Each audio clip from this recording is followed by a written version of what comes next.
যুক্তরাজ্যে আশ্রয় প্রার্থীরা এখন সরকারের পক্ষ থেকে মাসে সর্বোচ্চ 254 পাউন্ড নগদ সহায়তা পাচ্ছেন। এর পাশাপাশি মিলছে ফ্রি বাসস্থান ও স্বাস্থ্যসেবার সুবিধা। এই অর্থের সহায়তা মূলত খাদ্য, পোশাক ও প্রশাসন সামগ্রীর জন্য দেওয়া হয়। এছাড়া বিশেষ প্রক্রিয়ার মাধ্যমে গর্ভবতী নারীদের জন্য অতিরিক্ত অর্থ এবং এককালীন 300 পাউন্ড অনুদানও দেওয়া হচ্ছে। বর্তমানে সরকার প্রতি সপ্তাহে একজন আশ্রয় প্রার্থীকে 39.18 পাউন্ড প্রদান করে থাকে। তবে যেসব আশ্রয় প্রার্থীদের জন্য আবাসস্থলে খাবার সরবরাহ করা হয় তারা শুধুমাত্র 9.95 মূল ভাতা পান।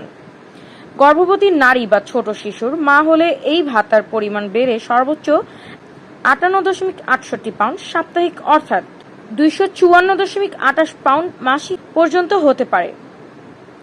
গর্ভাবস্থায় একাকালীন 300 পাউন্ড অনুদান পেতে হলে সন্তান প্রসবের সম্ভাব্য তারিখ যদি 11 সপ্তাহের মধ্যে পড়ে বা সন্তান 6 মাস বয়সী না হয় তাহলে আবেদনকারী এই সহায়তার জন্য উপযুক্ত হন। সমস্ত অর্থ সহায়তা একটি বিশেষ ডেবিট কার্ড এর মাধ্যমে সরবরাহ করা হয়, যা দিয়ে এটিএম থেকে নগদ উত্তোলন করা যায়।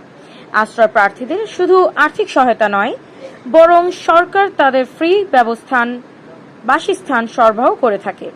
এটি হতে পারে ফ্ল্যাট, বাড়ি, হোস্টেল বা বেড অ্যান্ড ব্রেকফাস্ট।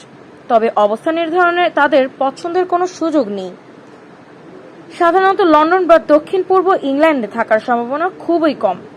স্বাস্থ্যসেবার ক্ষেত্রেও রয়েছে সরকারি অনুদান।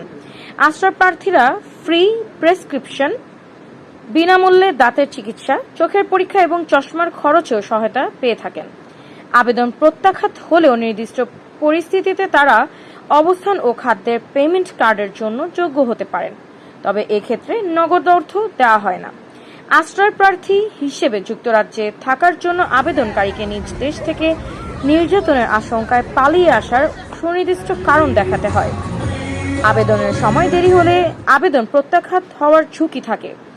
মিথ্যা তথ্য দিলে 2 বছরের কারাদণ্ড বা বহিষ্কারের শাস্তি হতে পারে।